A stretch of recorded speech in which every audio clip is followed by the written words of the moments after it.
Good morning students. आज हम करेंगे question number 4 of journal entries chapter of TS Grewal 2022 edition. तो पहली ट्रांजैक्शन है 2022 अप्रैल 5। मैं रेफरेंस के लिए क्वेश्चन का स्क्रीनशॉट लगा दूंगी। Paid salaries 30,000, rent 10,000, wages 8,000 by check.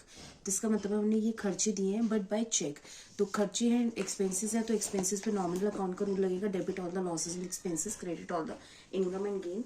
और हमने बाय चेक दिए हैं तो बैंक अकाउंट हमारा रियल अकाउंट है क्योंकि वो एक एसेट है, तो वो क्रेडिट होगा जब भी हम पेमेंट करेंगे, वो कम होगा।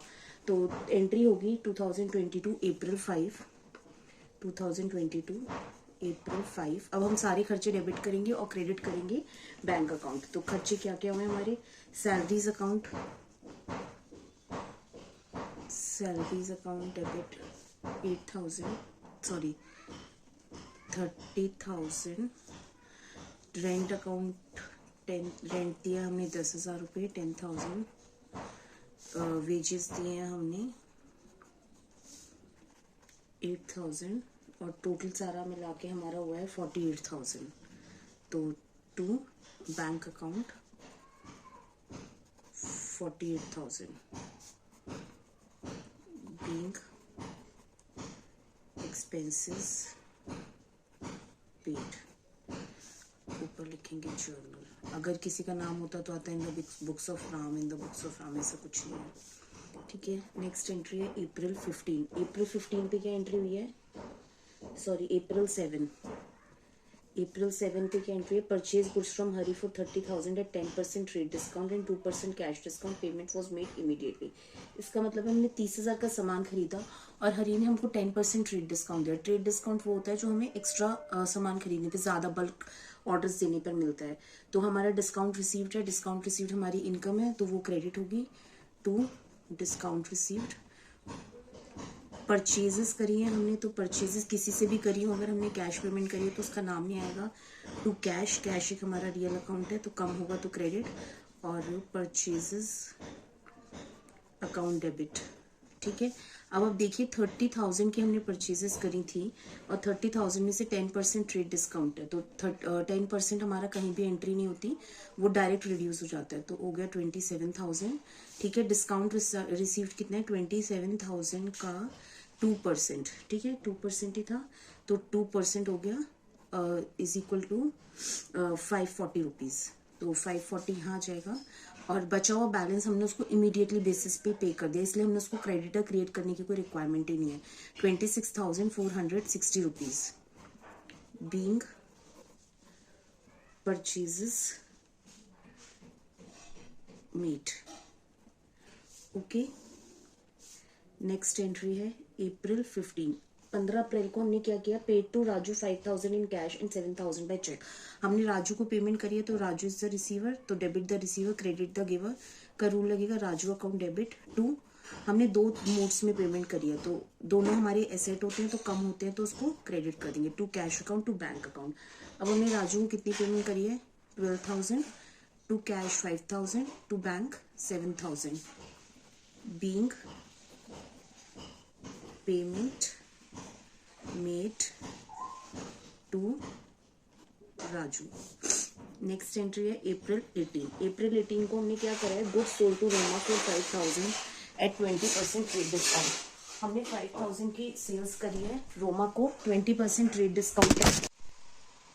अब अप्रैल 18 की एंट्री है goods sold to Roma for 5,000 at 20% trade discount and 3% cash discount, और उसने half of the payment immediately कर दिया है।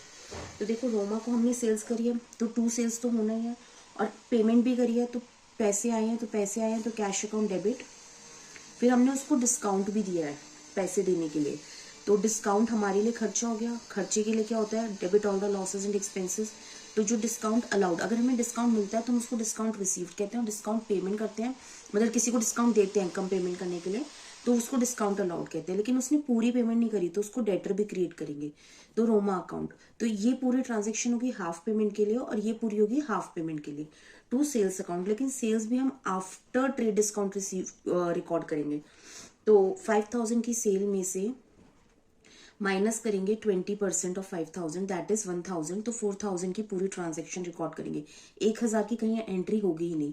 अब 2000 इसमें आने हैं, 2000 इसमें आने हैं, तो रोमा ने 2000 नहीं दिए हैं, तो वो तो ये हो गए, डेटा क्रिएट हो गई। अब 2000 में से 2000 में से भी रोमा ने 3% का डिस्काउंट दिया है, तो वो कितना हो गया, रोमा का डिस्काउंट अलाउड 3%, 3% हो गया 60 रुपीज, ठीक है।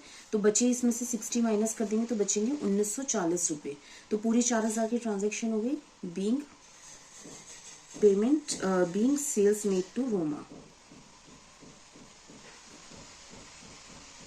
ठीक है। नेक्स्ट ट्रांजेक्शन है अप्रैल 20। अप्रैल 20 को क्या हुआ है, goods sold to Ramesh for 8000, he paid 5000 by cheque immediately. अब हमने सेल करी 8000 रुपए की और उसने कुछ पेमेंट कर दी लेकिन थ्रू बैंक करी, तो बैंक आया, तो बैंक क्या है, हमारी एसेट है बैंक अकाउंट, तो बैंक अकाउंट डेबिट कितने 5000, क्रेडिटर डेटर क्रिएट हो गए कितने 3000, क्योंकि रमेश ने 3000 रुपए नहीं पे किए हैं। Ramesh account debit 3000 to sales, 8000 पूरी सेल्स, ठीक है, बीइंग सेल्स मेड, ठीक है, पार्ट पेमेंट हुई है इसमें रिसीव। फिर नेक्स्ट है April 26, cash paid to Anil 975 and discount receive 25। अब हमने अप्रैल 26 को कैश पे किया अनिल को, तो अनिल इज द रिसीवर, तो अनिल अकाउंट डेबिट कर देंगे, Anil account debit to cash account, कितना पे किया है अनिल को 975 रुपीज, और 25 उससे हमने डिस्काउंट रिसीव किया, तो डिस्काउंट रिसीव क्या होती है, हमारी इनकम होती है, तो इनकम को हम क्या करते हैं, हमेशा क्रेडिट करते हैं, नॉमिनल अकाउंट का रूल है। तो 25, अब टोटल कितना हो गया 1000, तो इसका मतलब अनिल ने 1000 रुपीज एक तरीके से हम उसको डेबिट करेंगे, being payment made to Anil, ठीक है। नेक्स्ट ट्रांजेक्शन है April 30, paid to Raju 1000 in cash and 2000 in cheque, तो राजू इज द रिसीवर, तो Raju account debit to cash account, क्योंकि ये कम हो रहा है, ये हमारी एसेट है, अगर कम होती है तो उसको क्रेडिट कर देते हैं। अब हमने उसे कैश में कितना पे किया है, कैश में उसको 1000 रुपीज पे किया है, चेक में उसको 2000 रुपये पे किया है, और राजू को हमने डेबिट करा 3000 उसको मिले हैं, being payment made to Raju, ठीक है। नेक्स्ट एंट्री हमारी होगी, that will be the last entry of this question, April 30, paid 4800 to Mohan in settlement of his account for 5000। अब देखिए क्या कह रहे हैं कि हमारे मोहन को हमें 5000 रुपए देने थे, बट हमने उसको 4800 दिए हैं, बट जो लिखा है ना इन सेटलमेंट ऑफ हिज अकाउंट, या फिर लिखा हो इन फुल सेटलमेंट, इसका मतलब जो बैलेंस है वो उससे हमने डिस्काउंट रिसीव किया जो हमें पे नहीं करना है।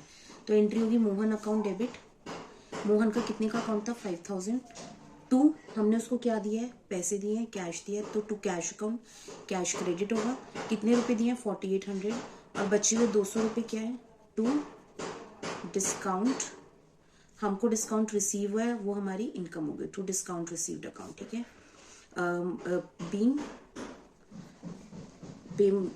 Paid to Mohan in full settlement. अब हमारा मोहन का अकाउंट का जितना भी बैलेंस है वो खत्म।